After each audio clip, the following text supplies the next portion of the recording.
నమస్కారం ఘంటారావానికి స్వాగతం. ముందుగా ప్రధాన అంశాలు. కేటీఆర్ కన్నెపల్లి సందర్శనను అడుగడుగునా పోలీసుల అడ్డగింత. అన్ని వాహనాలను అనుమతించాలన్న బీఆర్ఎస్ నేతలు డిమాండ్.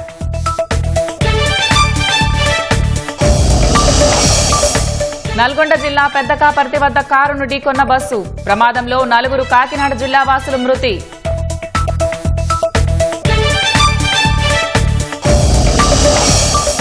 పూణే జిల్లాలో పైప్ లైన్ పరీక్షిస్తుండగా పగిలిన రోడ్డు. ఒక్కసారిగా పైకి ఉబికి వచ్చిన నీరు. భయాందోళనలో స్థానికులు.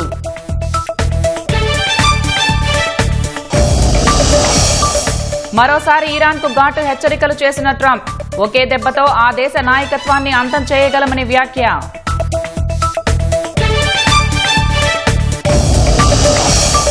ఉక్రెయిన్పై మరింత తీవ్రంగా విరుచుకుపడుతున్న రష్యా. ఇంధన, విద్యుత్ కేంద్రాలపై దాడి చేసినట్లు ప్రకటన.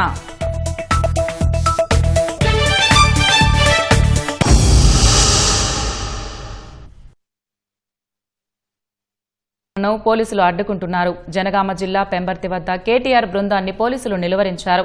తాజా వివరాలు మా ప్రతినిధి లింగయ్య ప్రత్యక్ష ప్రసారం ద్వారా అందిస్తారు.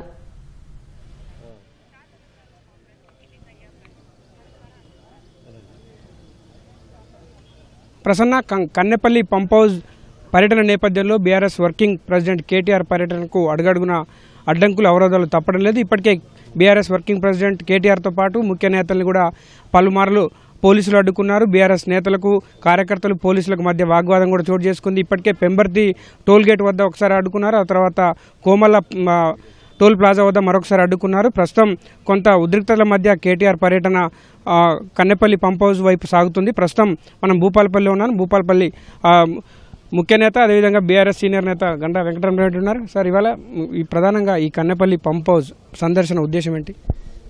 తెలంగాణ రాష్ట్ర ప్రయోజనాలను దృష్టిలో పెట్టుకొని రైతాంగానికి 2 పంటలు పండించేటువంటి ఒక మంచి లక్ష్యంతో అనతి కాలంలో పూర్తి చేసినటువంటి కాళేశ్వరం ప్రాజెక్టును రాజకీయ క్రీడలో భాగంగా రేవంత్ రెడ్డి ప్రభుత్వం అధికారంలోకి వచ్చిన తర్వాత ఒక చిన్న పిల్లర్ క్రాక్ వచ్చిందనే ఒక సాకుతోటి గత 2.5 సంవత్సరాల నుంచి పంపులు ఆన్ చేయకుండా తెలంగాణ రాష్ట్రాన్ని ఎడారిగా చేయాలనేటువంటి కుట్ర చేస్తూ ఉన్నారు. ఈసారి వాతావరణ శాఖ హెచ్చరిక చేస్తూ ఉన్నది. ఎలినో ప్రభావంతో ఈ సంవత్సరం వర్షాలు అతి తక్కువగా ఉంటాయి, మరి జాగ్రత్త పడితేనే తప్ప భవిష్యత్తు ఇబ్బంది లేకుండా ఉంటుంది అని చెప్పి వాతావరణ శాఖ హెచ్చరిక చేసిన ప్రభుత్వం నిర్లక్ష్య ధోరణి అదే పద్ధతిలో అవలంబిస్తున్నది. కాబట్టి రాష్ట్రంలో రైతాంగానికి మేలు చేయాలి, తాగునీటి, సాగునీటి అవసరాలు తీర్చడం కొరకు రాజకీయ వేదికకు కాళేశ్వరం ప్రాజెక్టును వాడుకోకండి, రైతు ప్రయోజనాలను కాపాడమనే ఒక ప్రధాన ఉద్దేశంతో కేటీఆర్ గారి యొక్క పర్యటన ఈరోజు కన్నెపల్లి పంప్ హౌస్లో తెలంగాణ సమాజానికి చూపెట్టే ఉద్దేశంతో ఇన్ని నీళ్లు నిరుపయోగంగా సముద్రంలో కలవబోతున్నాయి. నీళ్లు గోదావరి పక్కనే పోతున్నటువంటి ఇంత తక్కువ వర్షపాతం నమోదైనప్పటికీ కూడా ఈ రోజు వరకు కూడా ఇప్పుడు పోయి చూసినా ఒక 50,000 క్యూసెక్ల నీళ్లు డౌన్ స్ట్రీమ్ ప్రవహిస్తూ ఉన్నాయి. కాబట్టి వద్దు, తక్షణమే పంపులు ఆన్ చేయండి. ఇప్పటికే రిజర్వాయర్లన్నీ కూడా పిల్లలు క్రికెట్ ఆడుకోవడానికి ఆడుకుంటున్నారు. అది నీళ్లతో ఉండాల్సిన ప్రాజెక్ట్ ఇట్లా ఉండకూడదు. కాబట్టి తక్షణమే పంపులు ఆన్ చేయమని చెప్పి డిమాండ్లో భాగంగానే మరి ఈరోజు రేవంత్ రెడ్డికి కళ్ళు తెరిపించడం కొరకు మాత్రమే మా నాయకుడు మరి కేటీఆర్ గారికి మేమందరం కూడా పోవాలనే ఉద్దేశంతో ప్రయత్నం చేస్తా ఉన్నాం. ఇప్పటికైనా నేను కూడా ఒక రైతుగా, ఈ ప్రాంతంలో ఉండేటువంటి రైతు బిడ్డగా, రైతుగా నేను చెప్తున్నా, రేవంత్ రెడ్డి గారు నువ్వు యాక్సిడెంటల్గా ఈ రాష్ట్రానికి ముఖ్యమంత్రి అయినావు. అయిపోయింది, నువ్వు ముఖ్యమంత్రి అయినావు, నీ యొక్క కోరిక నెరవేరింది. రాజకీయం మరి వేరే అంశాలతో వచ్చాయి, కానీ రైతులకు సంబంధించిన నీటి యొక్క అవసరాలకు రాజకీయ వేదికకు కాళేశ్వరం ప్రాజెక్టును వాడుకోకు. ఇట్లా చేస్తే మాత్రం రైతుల యొక్క ఉసురు తలిగి నువ్వు కొట్టుకపోతావు, రైతుల యొక్క శాపనార్థాల్లో నీకు భవిష్యత్తు ఉండదు. కాబట్టి ప్రధానంగా పోలీసులు అడ్డుకుంటున్నారు. అడుగడుగున అవాంతరాలు ఎందుకు ఎదురవుతున్నాయంటే పోలీసులు ఏం చెప్తున్నారు? అనాలోచితమైనటువంటి ముఖ్యమంత్రి నిర్ణయాల్లో భాగం ఇలాంటిది. ముఖ్యమంత్రి డైరెక్షన్. నేను ఈరోజు పోలీస్ అధికారులతో కూడా మాట్లాడాను. ఎందుకు అరెస్ట్ చేస్తున్నారు మా వాళ్ళని అంటే, మాకు పైకెళ్ళి డైరెక్షన్ ఉందని చెప్తాను. పైకెళ్ళి డైరెక్షన్ ఏంది నాకు అర్థం కాదు. ఏమైనా అసాంఘిక శక్తులమా? మేమేమన్నా సమాజంలో రాజ్యాంగాన్ని గౌరవించేటువంటి ఒక ప్రధానమైన ప్రతిపక్ష పాత్ర పోషిస్తా ఉన్నాం. మా బాధ్యత ఏంది? ఈ ప్రభుత్వం చేసేటువంటి దుర్మార్గాలను ప్రజల ముందు పెట్టడం, ప్రభుత్వానికి కనువిప్పి చేసే ప్రయత్నంలో భాగంగా చేస్తూ ఉంటే అనుమతించారా? కాన్వాయ్లు చెప్తున్నారు ఒక 10 వెహికల్స్ మాత్రమే పోవాలి, మీరు ముఖ్య నాయకులు పోవాలి, మిగతా వాళ్ళని మేము అనుమతించామని చెప్తున్నారు. ఏమన్నా మా కార్యకర్తలు ఏమన్నా వచ్చి అక్కడ ఏమన్నా డిస్టర్బ్ చేస్తారా? లేకపోతే ఏమన్నా ల్యాండ్ ఆర్డర్ ప్రాబ్లం క్రియేట్ చేస్తారా? ఏం చేయరు కదా. ఎందుకు మీరు ఇంత మరి మీ ప్రయత్నం ఏందో నాకు నాకు అర్థమైతలేదు. రేవంత్ రెడ్డికి ప్రజాస్వామ్యం మీద విశ్వాసం లేనట్టున్నది. కాబట్టి ఆయన హిట్లర్ వారసుడు కాబట్టి హిట్లర్ యొక్క నియంతృత్వ ధోరణులు ఆయన మనసులో ఉన్నాయి. అవన్నీ కూడా బయట పెడతా ఉన్నాడు. హిట్లర్ యొక్క పరిపాలన ఎట్లుంటుంది అనేది చూపెడతా ఉన్నాడు. కాబట్టి హిట్లర్ ఎట్లనైతే కొట్టుకుపోయిండో, మరి సమాజంలో ఎంత దుర్మార్గమైనటువంటి ముద్ర వేసుకున్నాడో అలాంటి వారసుడిగా రేవంత్ రెడ్డికి అదే పద్ధతి కడుతుంది. ఇది బీఆర్ఎస్ నేతల వాదన అయితే ప్రధానంగా కాళేశ్వరం ప్రాజెక్టు నుంచి ప్రధానంగా కన్నెపల్లి పంప్ హౌస్ వద్ద దాదాపు 1,00,000 క్యూసెక్ల నీరు సముద్రంలోకి వృధాగా పోతుంది. ఆ రైతులకు సాగునీరు అందిస్తే తప్ప ఇప్పుడు రైతులు మళ్ళీ వరి నాట్లు వేసుకునే పరిస్థితి లేదన్న ఉద్దేశంతో ఆ విషయాన్ని సమగ్రంగా రాష్ట్ర ప్రజానీకానికి వివరించేందుకు కేటీఆర్ పర్యటన కొనసాగుతుందని, ఇప్పటికే అడుగడుగున అడ్డంకులు అవాంతరాలు ఎదురైనప్పుడు కూడా పోలీసులతో పలుమార్లు బీఆర్ఎస్ ముఖ్య నేతలు కార్యకర్తల వాగ్వాదం తోపులాటలు కూడా చోటు చేసుకున్నాయి. మరి కాసేపట్లో మధ్యాహ్నం 1 గంట తర్వాత కన్నెపల్లి పంప్ హౌస్కు కేటీఆర్ బీఆర్ఎస్ నేతల బృందం చేరుకుంటుంది. అక్కడికి వచ్చిన తర్వాత ఆ కన్నెపల్లి పంప్ హౌస్ వద్ద నీటి లభ్యత, అదేవిధంగా నీటి వివరాలను తెలుసుకొని పూర్తి లెక్కలతో ప్రభుత్వానికి అదేవిధంగా రాష్ట్ర ప్రజలకు కేటీఆర్ వివరించే అవకాశం ఉంది. మరోవైపు కేటీఆర్ పర్యటన సందర్భంగా పలు చోట్ల ఉద్రిక్తతలు కూడా చోటు చేసుకుంటున్నాయి. ప్రమాదం కూడా చోటు చేసుకుంది. చిన్న బీఆర్ఎస్ ఎమ్మెల్సీ శంబీపూర్ రాజుకు గాయాలవడంతో ఆయనను ఆసుపత్రికి కూడా తరలించినట్టు మనకు సమాచారం ఉంది. దీంతో పలు చోట్ల ఉద్రిక్తతలు అదేవిధంగా అడ్డంకితుల మధ్య మాత్రం కేటీఆర్ పర్యటన కన్నెపల్లి పంప్ హౌస్ వైపు సాగుతున్న పరిస్థితి ఉంది. Over to you Prasanna. ధన్యవాదాలు లింగయ్య.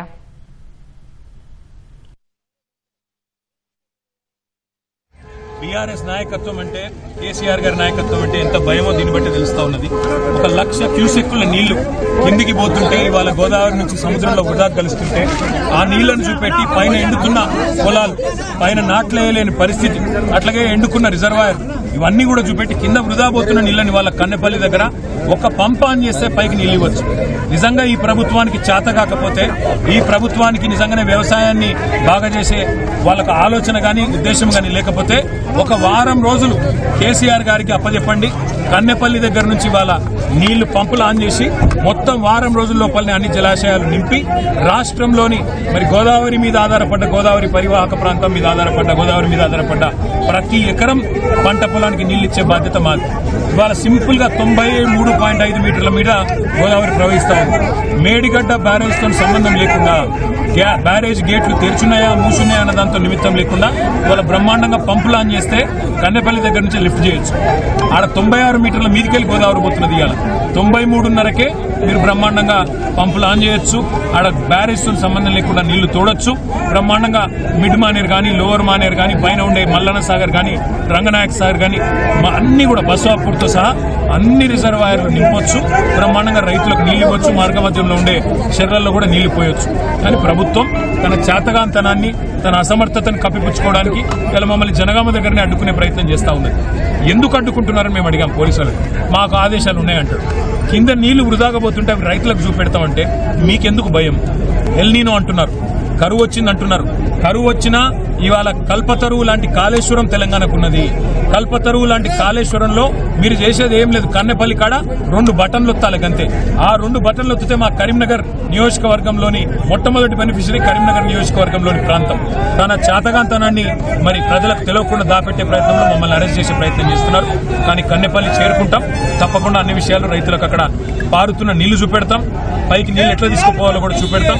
ప్రభుత్వం దిగొచ్చేదాకా పోరాటం చేస్తాం. హైదరాబాద్ కలెక్టరేట్లో డబుల్ బెడ్రూమ్ ఇళ్ల పట్టాల పంపిణీ కార్యక్రమంలో మంత్రి పొన్నం ప్రభాకర్ మాట్లాడుతున్నారు. ప్రత్యక్ష ప్రసారం ద్వారా చూద్దాం. ఎంపీలు ఉన్నారు, సహచార మంత్రి మరి అజరుద్దీన్ గారు అందరం కలిసి హైదరాబాద్ సంబంధించినటువంటి అన్ని సమస్యల్ని పరిష్కరించుకొని పోదాం. ఇవాళ స్కూళ్లల్లో మెస్ ఛార్జీలు పెంచినాం, డైట్ ఛార్జీలతో పాటుగా వాళ్ళ కాస్మెటిక్స్ పెంచినాం. పిల్లలకు ఇప్పుడు హైదరాబాద్ లో 42 స్కూళ్లల్లో బ్రేక్ఫాస్ట్ ఇస్తా ఉన్నాం. మొత్తం స్కూళ్లల్లో పిల్లలకు బ్రేక్ఫాస్ట్ ఇస్తాం. ఎందుకంటే మీరు పొద్దున్నే పని మీద పోయేటప్పుడు బ్రేక్ఫాస్ట్ చేయాలంటే ఆలస్యం అవుతుంది. కాబట్టి పిల్లలకు సర్కార్ తరఫునే బ్రేక్ఫాస్ట్, మధ్యాహ్న భోజనం ఇచ్చే కార్యక్రమం తీసుకుంటా ఉన్నాం. ప్రభుత్వ పాఠశాలలలో ఉన్న సమస్యలను పరిష్కరిస్తాం. కొత్త రూములు కడతాం. పిల్లల్ని దయచేసి గవర్నమెంట్ స్కూల్కి పంపండి. మేమంతా గవర్నమెంట్ స్కూల్లో చదివిన వాళ్ళమే, మేమేం ప్రైవేట్ స్కూల్లో చదివిన వాళ్ళం కాదు. కాబట్టి ఆ స్కూళ్లను బాగు చేయాలంటే మీ పిల్లలకి పంపండి. మార్నింగ్ బ్రేక్ఫాస్ట్ తో పాటుగా, లంచ్ తో పాటుగా అన్ని రకాల సమస్యలు పరిష్కరించే ప్రయత్నం చేస్తామనే మాట మనం చేస్తూ మరొక్కసారి ఈ రోజు ఇండ్లు పొందుతున్న మీ అందరికీ హృదయపూర్వకంగా శుభాకాంక్షలు. రాబోయే బోనాల పండుగ కావచ్చు, రంజాన్ కావచ్చు, ఇంకే పండుగ కావచ్చు, అన్ని జోర్దార్ తోటి జరుపుకోవాల్సిందిగా ఈ సందర్భంగా కోరుతూ మీ అందరికీ మరొక్కసారి హృదయపూర్వకంగా తెలంగాణ రాష్ట్ర ప్రభుత్వం పక్షాన, గౌరవ ముఖ్యమంత్రి రేవంత్ రెడ్డి గారి పక్షాన, గృహ నిర్మాణ శాఖ మంత్రి పొంగులేటి శ్రీనివాసరెడ్డి గారి పక్షాన, వేదిక మీద ఉన్న పెద్దలందరి పక్షాన మీ అందరికీ శుభాకాంక్షలు తెలియజేస్తూ, అభినందన తెలియజేస్తూ నమస్కారం. Thank you so much sir. కొంచెం మీడియా మిత్రులు బెనిఫిషరీస్ అక్కడ టోకెన్ ఇచ్చి కూర్చోబెట్టాం, కొంచెం వాళ్ళు రావడానికి స్పేస్ ఇవ్వాల్సిందిగా కోరుతున్నాను.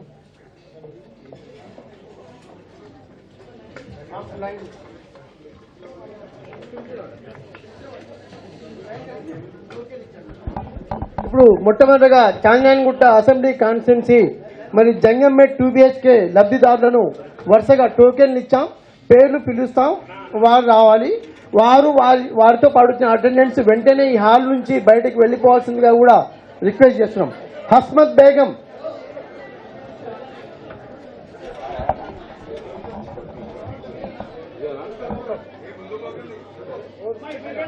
హస్మత్ బేగం, తర్వాత అమీనా బేగం పక్కన జరగమ్మా.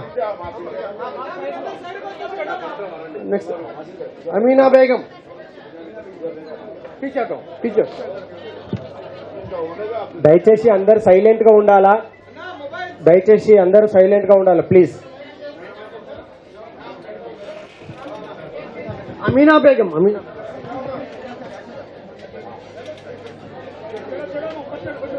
నెక్స్ట్ నస్రీన్ కౌసర్.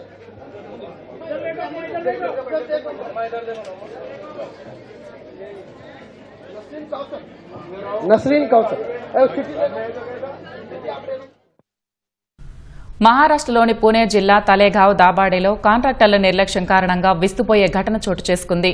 కొత్తగా వేసిన పైప్ లైన్ను టెస్ట్ చేస్తుండగా ఒక్కసారిగా రోడ్డు పగిలిపోయి నీరు ఉబికి వచ్చింది. 1.5 సంవత్సరం క్రితం ఈ ప్రాంతంలో నీటి సరఫరా పథకంలో భాగంగా రోడ్డు కింద కొత్త పైప్ లైన్ వేశారు. అనంతరం ఆ పైప్ లైన్ పై కొత్త తారు రోడ్డును కూడా నిర్మించారు. వచ్చే వారం ఈ నీటి సరఫరా పథకాన్ని అధికారికంగా ప్రారంభించాల్సి ఉంది. శనివారం మున్సిపల్ కౌన్సిల్ అధికారులు పైప్ లైన్ ను పరీక్షించేందుకు కొత్త ట్యాంక్ నుంచి నీటిని విడుదల చేశారు. ఈ క్రమంలో కొద్ది క్షణాల్లోనే రోడ్డు మధ్యలో నుంచి భారీగా నీరు ఉబికి రావడంతో స్థానికులు భయాందోళనకు గురయ్యారు.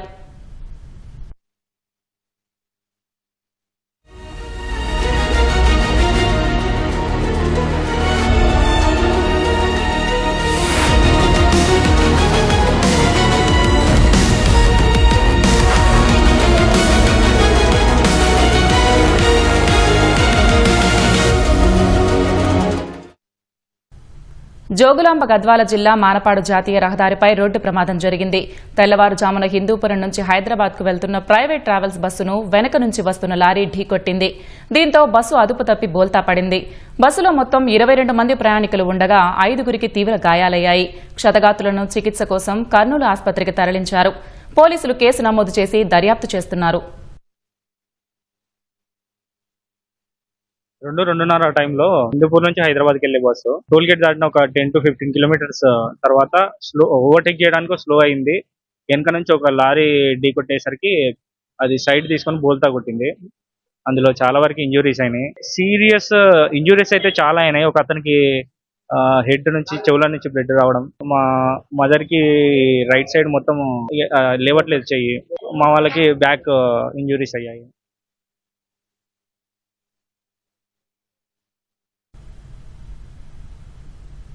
మహబూబ్ నగర్ జిల్లా దేవరకద్ర మండల కేంద్రానికి సమీపంలో ప్రైవేటు బస్సు డీసీఎం వాహనం ఢీకొని ఘోర రోడ్డు ప్రమాదం జరిగింది. ప్రమాదంలో డీసీఎం డ్రైవర్ అక్కడికక్కడే మృతి చెందాడు. పలువురికి గాయాలయ్యాయి. ప్రమాద సమయంలో లారీ డ్రైవర్ క్యాబిన్లో ఇరుక్కుపోగా జేసీబీ సాయంతో బయటకు తీశారు. క్షతగాత్రులను అంబులెన్స్లో మహబూబ్ నగర్ ప్రభుత్వ ఆసుపత్రికి తరలించారు. ప్రమాద సమయంలో బస్సులో 33 మంది ప్రయాణికులు ఉన్నట్లు తెలిపారు. నల్గొండ జిల్లా తిప్పర్తి మండలం కాజీరామారంలో విషాదం చోటు చేసుకుంది. చేపలు పట్టేందుకు వెళ్లి బావిలో పడి 2 బాలురు మృతి చెందారు. మణిభార్గవ్, వినయ్ అనే 2 బాలురు నిన్న సాయంత్రం పాఠశాలకు వెళ్లి వచ్చి వలలతో బావిలో చేపలు పడుతుండగా ప్రమాదవశాత్తు బావిలో పడి చనిపోయారు. 2 చిన్నారుల మృతితో గ్రామంలో విషాద ఛాయలు అలుముకున్నాయి.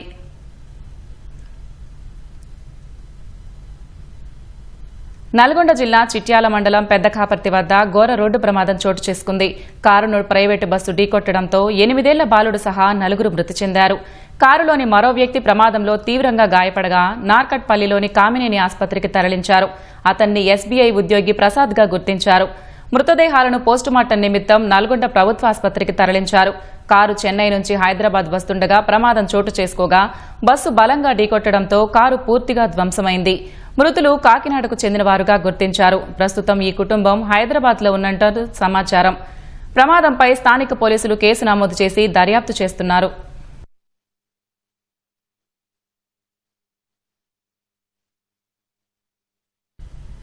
ఏలూరు జిల్లా ఉంగుటూరు మండలం చేబ్రోలు రైల్వే స్టేషన్ సమీపంలో రైలు ఢీకొని 4 మృతి చెందారు. మృతులలో ఒక యువకుడు, 3 మహిళలు ఉన్నట్లు గుర్తించారు. చెర్లపల్లి నుంచి షాలిమార్ వెళ్తున్న ప్రత్యేక రైలు వీరిని ఢీకొనడంతో అక్కడికక్కడే మృతి చెందారు. ప్రమాద తీవ్రతకు మృతదేహాలు చెల్లాచెదురుగా పడిపోయాయి. ఘటనా స్థలికి చేరుకున్న తాడేపల్లిగూడెం జీఆర్పీ పోలీసులు మృతదేహాలను పరిశీలించారు. మృతులు ఒకే కుటుంబానికి చెందిన వారై ఉంటారని అనుమానిస్తున్నారు. చనిపోయిన వారి వయసు 30 నుంచి 35 ఏళ్ల వయసు ఉండొచ్చని భావిస్తున్నారు. ఓ మహిళ మృతదేహం వద్ద షేక్ హసీనా పేరుతో ఉన్న ఏటీఎం కార్డు, మరో మహిళ వద్ద తాడేపల్లిగూడెం ఆర్టీసీ డిపోలో బైక్ పార్క్ చేసిన రసీదును గమనించారు. దెబ్బతిన్న స్థితిలో ఉన్న 2 ఫోన్లు గుర్తించారు. మృతదేహాలను పోస్టుమార్టం నిమిత్తం ఆసుపత్రికి తరలించారు. దుర్ఘటనపై కేసు నమోదు చేసిన పోలీసులు దర్యాప్తు చేపట్టారు.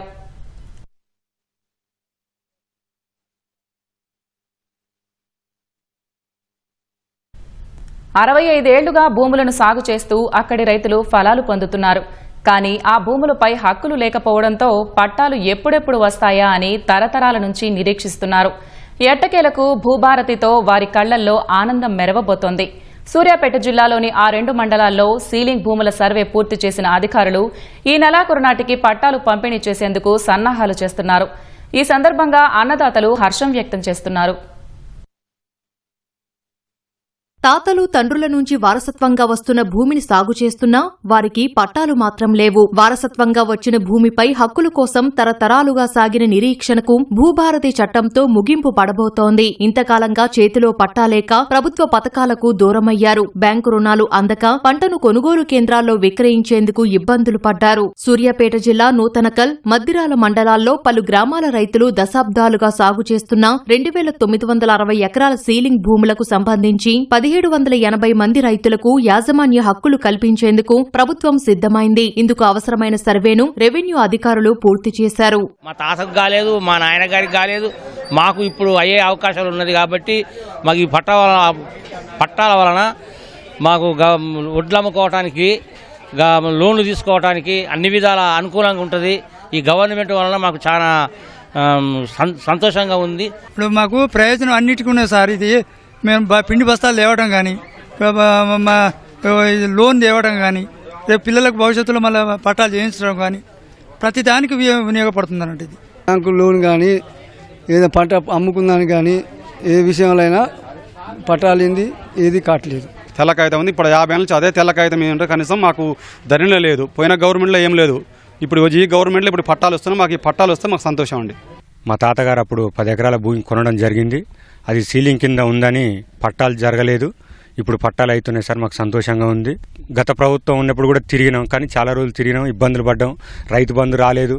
మాకు పిండి కట్టలకు కూడా వడ్లు అమ్ముకోవడానికి చాలా ఇబ్బంది ఉంది. ఇన్ని రోజులు పట్టాలు కాలేదు సార్. మాకు ఇప్పుడు పట్టాలు కావడం సంతోషంగా ఉంది సార్. సూర్యాపేట జిల్లా నూతనకల్ మండలం ఎర్రపహాడు దొరగా పేరొందిన జన్నారెడ్డి ప్రతాప్ రెడ్డికి ఉమ్మడి నల్గొండ, వరంగల్, ఖమ్మం సరిహద్దు ప్రాంతాల్లో వేలాది ఎకరాలకు పైగా భూములు ఉండేవి. నూతనకల్, మద్దిరాల మండలాల్లోని పలు గ్రామాల్లో జన్నారెడ్డి ప్రతాపరెడ్డికి సంబంధించిన భూములను రైతులు కొనుగోలు చేసినా తమ పేరున పట్టాలు చేయించుకోలేకపోయారు. 1973లో భూ సంస్కరణలు అమల్లోకి రావడంతో చట్ట ప్రకారం దొర కుటుంబం వద్ద ఉండాల్సిన భూములు మాత్రమే ఉన్నాయి. అప్పటి రెవెన్యూ రికార్డుల్లో పట్టాదారు కాలంలో దొర కుటుంబ సభ్యులు పేర్లు రాగా, కాస్తు కాలంలో మాత్రం ఆ భూములు కొనుగోలు చేసిన రైతుల పేర్లు వచ్చాయి. గత ప్రభుత్వం తీసుకొచ్చిన ధరణి పోర్టల్లో కాస్తుదారుల పేర్లు తొలగిపోయి సీలింగ్ భూములు కిందకు పోయాయి. రెవెన్యూ అధికారులెవరూ కూడా హక్కులు కల్పించేందుకు చర్యలు తీసుకోలేదు. దీంతో రైతులు రైతు భరోసా, రైతు బీమా, బ్యాంకుల నుంచి పంట రుణాలు, యూరియా వంటివి పొందలేకపోయారు. ఆర్డీఓ వచ్చిండు, కలెక్టర్ వచ్చిండు, అన్ని మా భూముల కాడికి వచ్చి చూసిండు. సరే మేము ఆన్లైన్ అన్ని చేస్తాం, మీరు బాధపడకరు అని టైం పెట్టి మాకు ఇప్పుడు అన్ని ఆధారాలు తీసుకుంటూ సార్ కావాలని సంతోషపడుతున్నాం. 55 ఏళ్ళ సంది ఇరుక్కపోయినాం. భూముల దగ్గరికి ఎంఆర్ఓ గారు ఇలా వచ్చి విజిట్ చేసి వీళ్ళ భూమి పలానా, వీళ్ళ భూమి ఇదా కాదా అని సర్వే చేసి పక్క రైతుల్లో కూడా సూచనలు తీసుకొని ఇంతకుముందు తీసుకున్న దొరవారి కార్డు తీసుకున్న కాగితాలు రాసినది అవి తీసుకొని పంచనామా చేసి ఎవరు భూముల ఆన్ ఫీల్డ్ ఎవరున్నారో రైతు ముఖ్యంగా తెలుసుకొని ఎంఆర్ఓ గారు, ఆర్డీఓ గారు, కలెక్టర్ వారు వాళ్ళు పర్యవేక్షణలు చేసి ఇప్పటికీ ఫీల్డ్ చేసి మాకు పట్టాలు అందిస్తున్నందుకు ప్రభుత్వ అధికారులకు కూడా మాకు ధన్యవాదాలు తెలియజేసుకుంటున్నాం. ఇంతకుముందుకు మేము చాలా కష్టాలు పడ్డాం. ధరణి వచ్చింది, కేసీఆర్ కాడికి వెళ్ళినాం, అటు వెళ్ళినాం, ఇటు వెళ్ళినాం, కోర్టుకు కూడా వెళ్ళినాం, అది కూడా కాలేదు. తర్వాత ఇప్పుడు భూభారతితో మాకు చాలా వరకు సాయం జరుగుతుంది.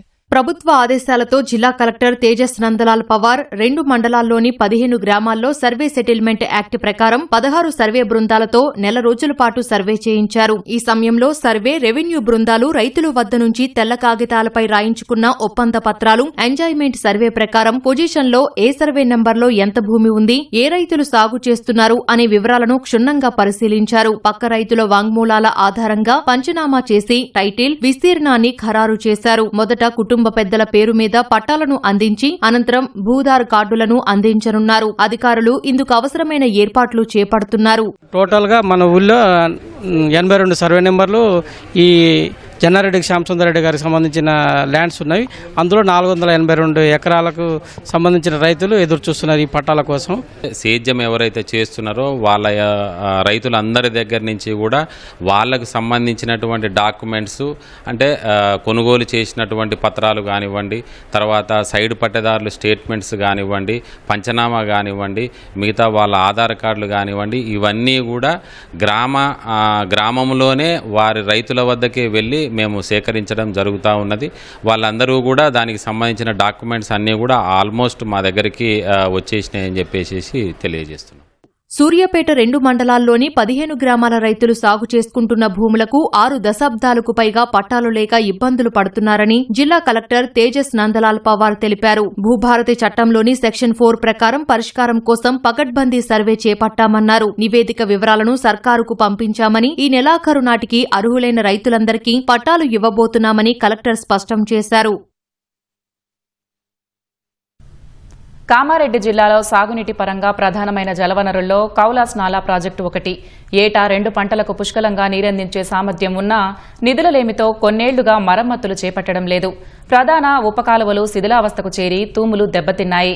ఏటా ప్రాజెక్టు నిండుకుండలా మారినా సీసీ లైనింగ్ సరిగ్గా లేక చివరి ఆయకట్టుకు నీరందని పరిస్థితి ఏర్పడుతోంది. కామారెడ్డి జిల్లా జుక్కల్ నియోజకవర్గంలోని ఏకైక మధ్య తరహా జలాశయం కౌలాస్ నాలా ప్రాజెక్ట్ ఇప్పుడిది కళాహీనంగా మారుతోంది. సాగునీటిని ఆదుకోవడానికి ఆయకట్టు రైతులు నానా అవస్థలు పడుతున్నారు. ఏళ్లుగా ప్రాజెక్టు నిర్వహణను పాలకులు, అధికార యంత్రాంగం గాలికొదిలేశారు. ప్రభుత్వాలు మారుతున్నా జలాశయ నిర్వహణలో మార్పు రావడం లేదు. ప్రధాన కాలువతో పాటు పంపిణీ కాలువల పరిస్థితి అధ్వానంగా తయారైంది. కాలువలు, తూములు దెబ్బతిని శిథిలావస్థకు చేరుకున్నాయి. ఫలితంగా ప్రాజెక్టు పూర్తి స్థాయిలో నిండినా చివరి ఆయకట్టుకు నీరందని పరిస్థితి నెలకొంటోంది.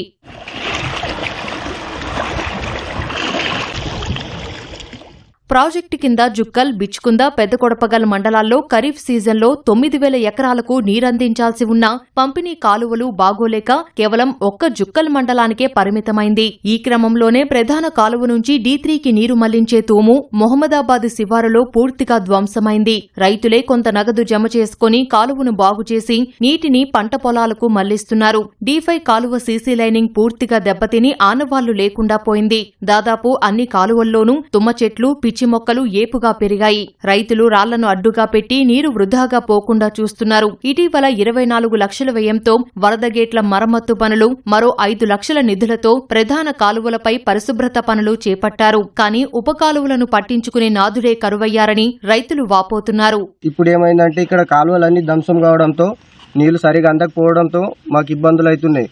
ఒక్క సీజన్కు మా పంటలకి ఏంటంటే సరిగా నీరు అందకపోవడంతో పంటలు దెబ్బతింటున్నాయి. 10 సంవత్సరాల నుంచి ఇక్కడ పట్టించుకునే అధికారులు లేరు. ఎన్నిసార్లు చెప్పినా వింటలేరు. దీన్ని త్వరగా రిపేర్ చేయిస్తారని మా యొక్క మనవి. కౌలాస్ నాల కింద దగ్గర దగ్గర 15 నుంచి 20 వేల ఎకరాలు పంట పండించడం జరుగుతుంది. మరమ్మతులు 2013లో జరిగినాయి, కాస్త కోస కొద్ది జరిగినాయి. తర్వాత అప్పటి నుంచి 2013 నుంచి 2026 నేటికి వరకు ఒక్క కాలువ కూడా నిదానంగా లేవు. నీళ్లు ఇంతకుముందు బిచ్కుంద శివార్ల వరకు వెళ్తుండే, ఇప్పుడు లాడగం శివార్కు కూడా వెళ్ళడం లేదు. ఇరిగేషన్ డిపార్ట్మెంట్ కొద్దిగా దృష్టి సారించి సీసీ బెడ్ అక్కడక్కడ డ్యామేజ్ అయితే దానికి ప్యాచ్ వర్క్ చేస్తే సరిపోతుందని మేము కోరుకుంటున్నాం. ఇక్కడ కౌలాస్ ప్రాజెక్ట్ నుంచి ఎక్కడికైతే నీళ్ళు వాటర్ ఇక్కడ లాడేగా కండేబులూరు శివర్లకు వాటర్ వస్తాయో మొత్తం తూములన్నీ మొత్తం గూలిపోయినాయి. కావున దానికి పట్టించుకొని దానికి మంచిగా చేయాలని మా యొక్క మనవి చేస్తున్నాం. ఇప్పటిదాకా ఇంకా కాలువలు రాలేదు, ఏ ఆఫీసర్ రాలేదు, ఇప్పటిదాకా చూడలేదు. చూసుకుంటే తెలుస్తుంది. ఎండకు నీళ్ళు ఏమో ఇక్కడ కాలువలు సాపు లేవు సార్, డైరెక్ట్ వెళ్ళిపోతుంది. ఏసీలకు నీళ్ళు వస్తలేదు, బోర్డు వేసుకుంటున్నాం మేము. జనరేటర్ పెట్టి మొత్తం కాలువ నుంచి ఏవి కాలువలు రిపేర్ లేవు కదా, కాలువలు రిపేర్ ఉంటే మంచిగా మాకు చెప్పినాం కదా, ఏకి చెప్పినాం, ఏ అది పట్టించుకుంటలేడు. ప్రధాన ఉపకాలువల ఆధునికీకరణ కోసం 6 కోట్ల నిధులు కావాలని ప్రతిపాదనలు పంపారు. ప్రాథమిక సమస్యలను పరిష్కరించేందుకు మరో 2 కోట్లు అవసరమని అధికారులు అంచనా వేస్తున్నారు. స్థానిక ఎమ్మెల్యే లక్ష్మీకాంతారావు సైతం నిధులు విడుదలకు తీవ్రంగా కృషి చేస్తున్నారు. ప్రభుత్వం నుంచి నిధులు మంజూరైతే పనులు వెంటనే ప్రారంభిస్తామని అధికారులు చెబుతున్నారు. ఎస్టిమేట్ మొత్తం ఓవరాల్ గా కెనాల్ కోసం అని చెప్పేసి మెయిన్ కెనాల్ ప్లస్ డిస్ట్రిబ్యూటర్స్ అన్ని కలిపి కూడా ఆల్మోస్ట్ ఒక 6 crores కి ఒక ఎస్టిమేట్ అయితే పెట్టాము. అది గవర్నమెంట్ దగ్గర ఉంది ప్రజెంట్.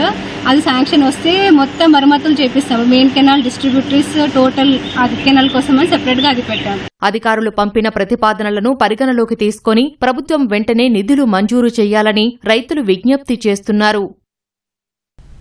1,00,000 పెట్టుబడి పెట్టండి, సంవత్సరానికి 48% వడ్డీ చెల్లిస్తాం, కంపెనీలో వాటాలు సైతం ఇస్తామంటూ దేశవ్యాప్తంగా వేల మందిని ముంచిన shares Bazaar private limited, Kisan Parivar limited సంస్థల వ్యవస్థాపకుడు నేనావత్ భూపాల్ నాయక్ ఎట్టకేలకు పోలీసులకు చిక్కాడు. ఈ 2 కంపెనీల పేరుతో నిందితుడు దేశవ్యాప్తంగా దాదాపు 6,000 మందిని మోసగించినట్లు పోలీసులు ప్రాథమికంగా గుర్తించారు. బాధితుల్లో తెలుగు రాష్ట్రాలకు చెందిన వారే 1,500 మంది వరకు ఉన్నట్లు తెలుస్తోంది.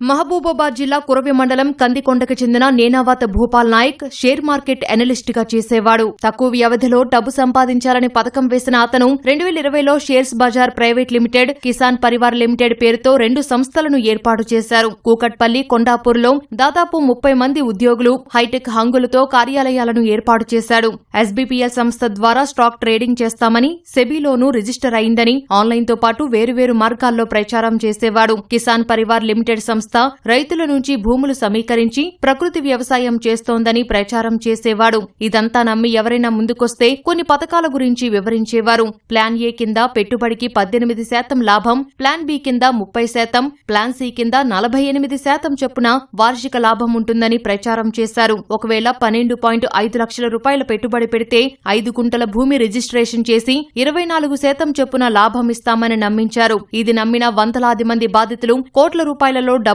బదిలీ చేశారు. కొందరు బంగారం, పొలాలు అమ్మి కోటికి పైగా పెట్టుబడులు పెట్టారు. సంస్థ ప్రతినిధులు కొద్ది నెలలు లాభాలు ఇచ్చినా గతేడాది సెప్టెంబర్ నుంచి చెల్లింపులు ఆపేశారు. బాధితులు డబ్బు గురించి అడిగితే కొంత ఆలస్యంగా ఇస్తామని చెప్పారు. ఆ తర్వాత పత్తా లేకుండా పోవడంతో మోసపోయినట్లు బాధితులు గుర్తించారు.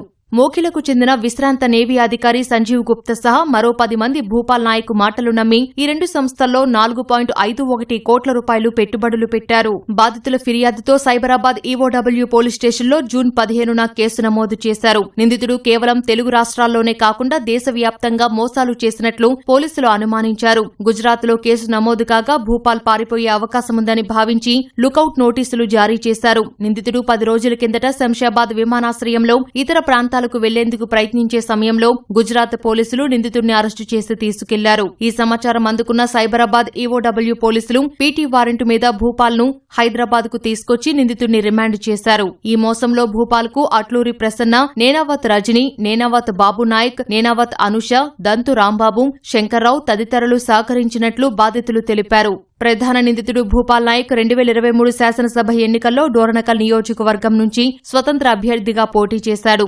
నియోజకవర్గం పరిధిలో కిసాన్ పరివార్ పేరుతో కొన్ని ప్రచార కార్యక్రమాలు నిర్వహించారు. మండల స్థాయి ఏజెంట్లకు బైక్లు పంపిణీ చేశాడు. గ్రామాల్లో మంచినీటి కోసం బోర్లు తవ్వడం, విద్యార్థులకు బస్ పాసులు పంపిణీ చేస్తూ ప్రచార కార్యక్రమాలతో ఊదరగొట్టాడు. అదే వ్యక్తి దేశవ్యాప్తంగా వేలాది మందిని ముంచి కోట్ల రూపాయలలో మోసానికి పాల్పడి అరెస్టవ్వడంతో డోర్నకల్ నియోజకవర్గ ప్రజలు విస్తుపోతున్నారు. ఓ చిన్నపాటి వర్షానికే హైదరాబాద్ రోడ్లు చెరువులను తలపించడం చాలా కాలం నుంచి చూస్తూనే ఉన్నాం. కాంక్రీట్ జంగల్గా మారిన సిటీలో చుక్క నీరు నిలవడం కష్టమైంది. పోనీ పడిన వర్షపు నీరు చినుకు వరదై చెరువుల్లో చేరుతుందా అంటే అదీ లేదు. చాలా చెరువుల్లో ఆక్రమణలు ఓ సమస్య అయితే మరికొన్నింటిలో నిర్వహణ లేక పేరుకున్న చెత్త మరో సమస్యగా మారింది. ఈ కారణంగా చెరువు నిల్వ సామర్థ్యం తగ్గి సమీపంలోని ఇళ్లను వరద ముంచేస్తోంది. బోయిన్పల్లి రామన్నకుంట చెరువు పరిస్థితి అదే. గుర్రపు డెక్కతో నిండిన కుంట అపరిశుభ్రంగా మారి దోమలు, ఈగలకు నిలయమైంది. దాదాపు 30 ఏళ్ల నుంచి ఇదే సమస్య ఉన్నా ఎన్నిసార్లు ఫిర్యాదు చేసినా అధికారులెవరూ పట్టించుకోవడం లేదని స్థానికులు వాపోతున్నారు.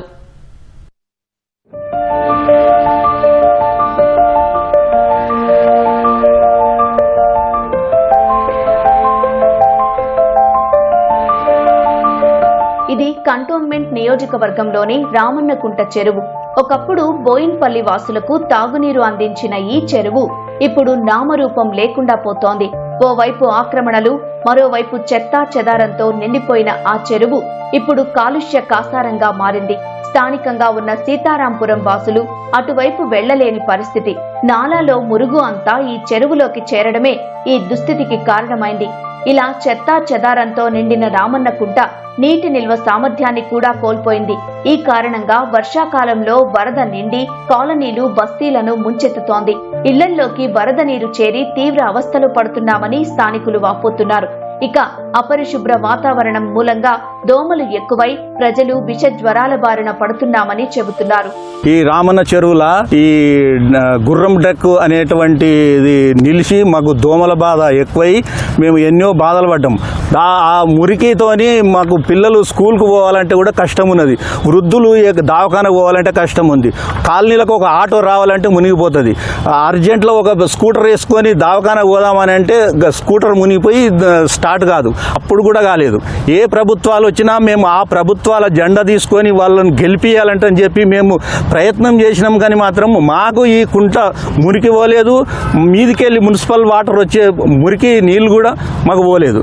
మా అభివృద్ధి మాకు కావాలంటని చెప్పి మేము కోరుతున్నాం. చెరువు సుందరీకరణ కోసం అధికారులకు 30 ఏళ్లుగా అర్జీలు పెట్టుకున్నప్పటికీ ఎవరూ పట్టించుకోవడం లేదని స్థానికులు ఆవేదన వ్యక్తం చేస్తున్నారు.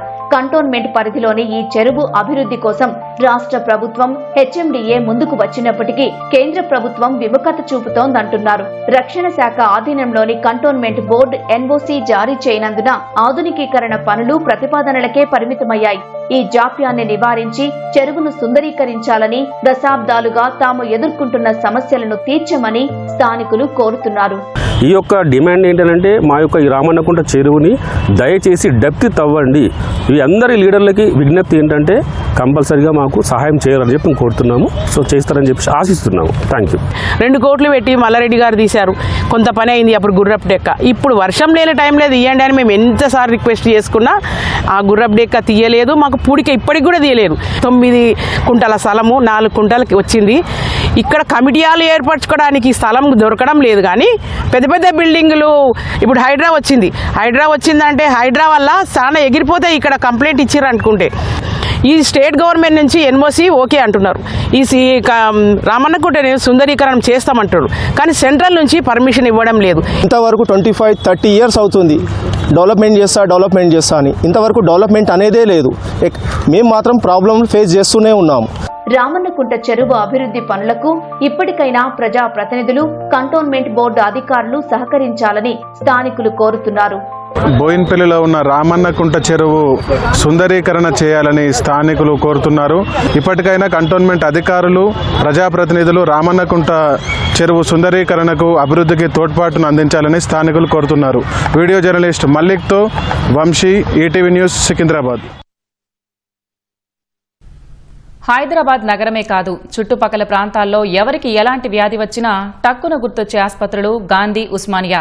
కానీ డెంగీ, మలేరియా, డయేరియా, టైఫాయిడ్ వంటి సీజనల్ వ్యాధులు వస్తే మాత్రం నల్లకుంట ఫీవర్ ఆసుపత్రి అందరికీ గుర్తొస్తోంది. ప్రతి వర్షాకాలంలో సీజనల్ వ్యాధులు ప్రబలినప్పుడు ఫీవర్ ఆసుపత్రి రోగులతో కిటకిటలాడుతోంది. ఏటికేడు పెరుగుతున్న రద్దీని దృష్టిలో పెట్టుకుని నల్లకుంట ఫీవర్ ఆసుపత్రిలో మరిన్ని సౌకర్యాలను అందుబాటులోకి తెస్తున్నారు. కొత్తగా 4 అంతస్తుల భవనాన్ని నిర్మిస్తున్నారు. ఇందులో 100 పడకలు అందుబాటులోకి రానున్నాయి.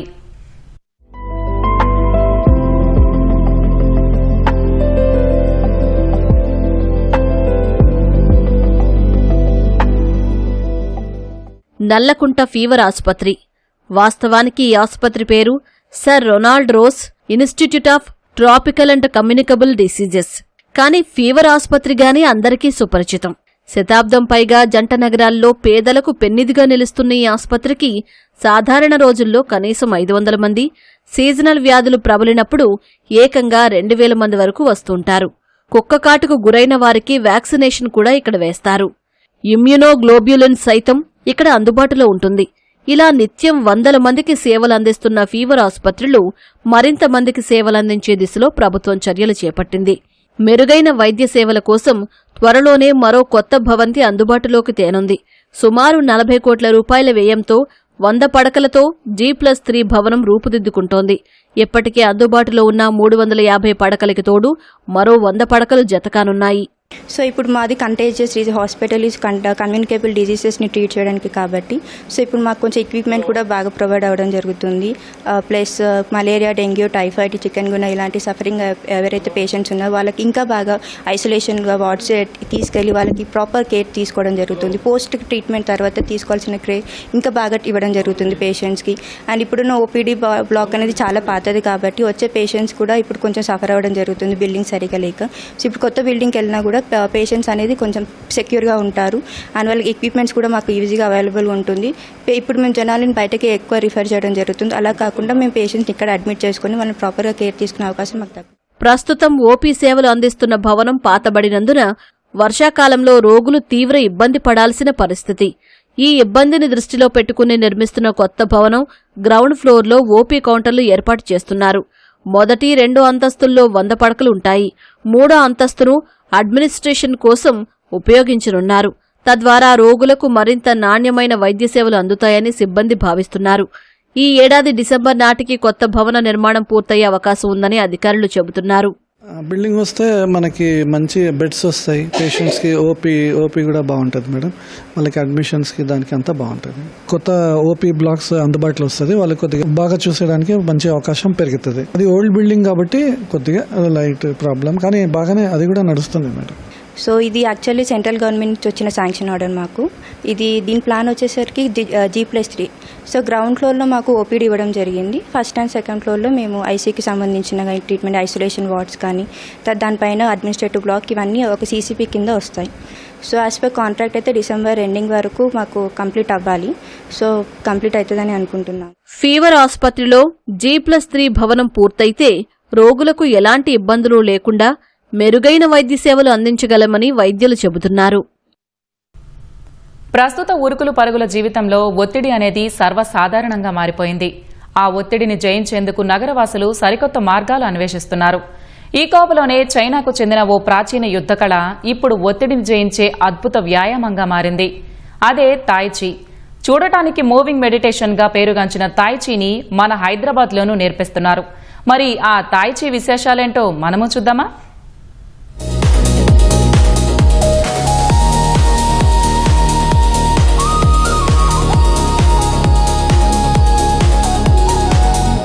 చైనాకు చెందిన సంప్రదాయ యుద్ధకళ థాయ్చీ. యుద్ధకళ అనగానే ఇది చాలా కష్టమైంది, వృద్ధులు చేయలేరు అనుకోవద్దు. థాయ్చీ అన్ని వయసుల వారు అవలీలగా చేయగలిగే సులభమైన వ్యాయామం. ప్రతిరోజు థాయ్చీ చేయడం ద్వారా ఒత్తిడిని అధిగమించి ప్రశాంతంగా ఉండొచ్చు. ఈ కారణంగానే కొందరు దీన్ని వ్యక్తిగత శిక్షకులను పెట్టుకుని మరీ నేర్చుకుంటున్నారు. కొన్ని కార్పొరేట్ సంస్థలు తమ ఉద్యోగులపై ఉన్న పని ఒత్తిడిని దూరం చేసేందుకు ఈ విద్యను నేర్పిస్తున్నాయి. ఒత్తిడి తగ్గించి మనసును ప్రశాంతంగా ఉంచటంలో అద్భుతంగా సాయం చేసే థాయ్చీ కళవైపు నగరవాసులు ఎక్కువగా ఆకర్షితులవుతున్నారు. థాయ్చీ రక్తపోటును తగ్గించి గుండె పనితీరును మెరుగుపరచడం సహా కీళ్ల నొప్పులు తగ్గిస్తుందని అమెరికన్ కాలేజ్ ఆఫ్ రొమటాలజీ పేర్కొంది. థాయ్చీ చేసిన వృద్ధుల కండరాలు బలంగా తయారై వాళ్లు కింద పడే ప్రమాదాలు 50% తగ్గాయని ప్రపంచ ఆరోగ్య సంస్థ వెల్లడించింది. అందుకే యుద్ధకళ అయినప్పటికీ ప్రజలు దీన్ని వ్యాయామంగా తమ జీవనశైలిలో భాగం చేసుకుంటున్నారు. అందమైన ఆకర్షణీయ ముద్రలతో నృత్యాన్ని పోలి ఉండటంతో చిన్న పెద్ద అందరూ ఈ కళవైపు ఆకర్షితులవుతున్నారు. మనసు, శరీరం, శ్వాస ఒకతాటిపైకి తెచ్చేలా ఒక క్రమ పద్ధతిలో దీని సాధన సాగుతుంది. చేతులు, కాళ్లు, నడుము నెమ్మదిగా కదుపుతూ చేసే ఈ సాధనను నడవలేని పెద్దవారు, వృద్ధులు సులభంగా చేసుకోవచ్చు. అందుకే ఈ కళను మూవింగ్ మెడిటేషన్ అని కూడా అంటారని శిక్షకులు చెబుతున్నారు. కనిష్టంగా 20 నిమిషాలు, గరిష్టంగా గంట వరకు ఈ వ్యాయామం చెయ్యొచ్చు. థాయ్చీ ఎక్కువగా ఒత్తిడి అధికంగా ఉండే కార్పొరేట్ సంస్థలు సైతం తమ ఉద్యోగులకు నేర్పిస్తున్నాయి. థాయ్చీ వల్ల ఆరోగ్యం చాలా మెరుగుపడుతుందని శిక్షకులు చెబుతున్నారు. మనలోని అంతర్గత శక్తిని వెలికితీసే ఇటువంటి కళను ప్రతి ఒక్కరూ నేర్చుకోవాలని సూచిస్తున్నారు. మాకు బ్రెయిన్ స్ట్రోక్ వచ్చింది 6 years బ్యాక్. బాగా హెవీ స్ట్రోక్. అది చాలా ఇబ్బందులు పడ్డాను. ఒక 2 మనుషులు చేపట్టుకొని ఇలా నడిపిస్తే నిదానంగా స్టెప్ వేసేవాడిని. అయితే చాలా స్టామినా వచ్చింది. ఎవరు మనుషులు పట్టుకొని నడిపించేది ఏం లేదు. యాజ్ యూజువల్ మళ్ళీ నార్మల్ లైఫ్ కంటే బెటర్ అయింది. I was taking a lot of tablets for blood pressure and cardiac issues, and I put them all into a packet and threw them in the dustbin. And now I'm doing Tai Chi. The ways it's helped me, I can tell you, my balance has improved, my mobility is improved. Tai Chi 2005 నుంచి continuous గా practice చేస్తాను. తర్వాత ఇది actual గా అందరికీ ఉపయోగం. అంటే చిన్న పిల్లల నుంచి 100 years వరకు కూడా ప్రతి ఒక్కళ్ళు నేర్చుకోవచ్చు. There is no age bar. మొదలుపెట్టినప్పుడు కొంచెం పేషెన్స్తో చేయవలసి వస్తుంది. ఎందుకనంటే ఆ మూమెంట్స్ అంతా కూడా చాలా స్లో మూమెంట్స్, ప్లస్ తెలియకుండా బ్రెయిన్ వర్క్ ఎక్కువ ఉంటుంది, గుర్తుపెట్టుకోవడం. చూసే వాళ్ళకి అది తెలియదు, కానీ చేస్తూనే నెక్స్ట్ మూమెంట్ ఏంటి అన్నది ఆలోచించి చేయవలసి వస్తుంది. 65 బియాండ్ ఆ డిగ్రేడేషన్ అన్నది చాలా అగ్రివేట్ అవుతుంది. So the idea was that uh degradation అవ్వకుండా it's a condition called sarcopenia which is going to be there with everybody who's ageing. It's a common problem and it added to it you have lifestyle issues. So I started with Tai Chi about a year back. Tai Chi alone specifically there is an 18-step Shibashi exercises which exercise every muscle in your body. Tai Chi అనేది కేవలం ఒక యుద్ధ కళ మాత్రమే కాదు, మనిషిని శారీరకంగా మానసికంగా దృఢంగా మార్చే ఒక అద్భుత సాధనం. రోజులో కనీసం అరగంట సమయం కేటాయించి ఈ మూవింగ్ మెడిటేషన్ను దైనందిన జీవితంలో భాగం చేసుకుంటే ఎలాంటి ఒత్తిడినైనా ఇట్టే జయించవచ్చని, సంపూర్ణ ఆరోగ్యాన్ని సొంతం చేసుకోవచ్చని ఆరోగ్య నిపుణులు సూచిస్తున్నారు. ఈ తాయిచి నేర్చుకోవడం మన యూజింగ్ ఏంటంటే ఏజ్డ్ పర్సన్స్ మెయిన్. అది ఫస్ట్ మనం పెద్దవాళ్ళని తీసుకోవాలి. పెద్దవాళ్ళు వెళ్ళి జిమ్ చేయడం వేరు, అన్బ్యాలెన్స్డ్ బాడీస్ ఉంటాయి కాబట్టి వాళ్ళు తైచి చేయడం వలన బ్యాలెన్స్ బాగా ఇంప్రూవ్మెంట్ అవుతుంది వాళ్ళకి. ఎందుకంటే ఇలా slowly total dead slow movement ఉంటుంది. ఇప్పుడు ఒక లెగ్ లేపాలన్నా కానీ లేపితే అన్బ్యాలెన్స్డ్ ఇలా షేక్ అవుతుంటారు ఏజ్డ్ వాళ్ళు. అదే తైచి చేయడం వల్ల ఎందుకంటే బ్యాలెన్స్ ఇంప్రూవ్మెంట్ అయ్యి వాళ్ళ వాకింగ్ బాగా పర్ఫెక్ట్ అవుతుంది. శ్రీ సత్యసాయి సంజీవనిలో చికిత్స పొందే చిన్నారులు మృత్యుంజయులని సినీ నటుడు విజయ్ దేవరకొండ ప్రశంసించారు. ప్రేమ సహనంతో చేసే వైద్య సేవ ఎంతో గొప్పవని చెప్పారు. సిద్దిపేట జిల్లా కొండపాకలో శ్రీ సత్యసాయి సంజీవని ఆసుపత్రిలో గిఫ్ట్ ఆఫ్ లైఫ్ కార్యక్రమంలో సినీ హీరో విజయ్ దేవరకొండ, మాజీ మంత్రి హరీష్ రావు పాల్గొన్నారు. చిన్నారులకు మళ్లీ ప్రాణం పోసి పునర్జన్మ కల్పిస్తున్న వైద్య బృందాన్ని, సిబ్బందిని అభినందించారు.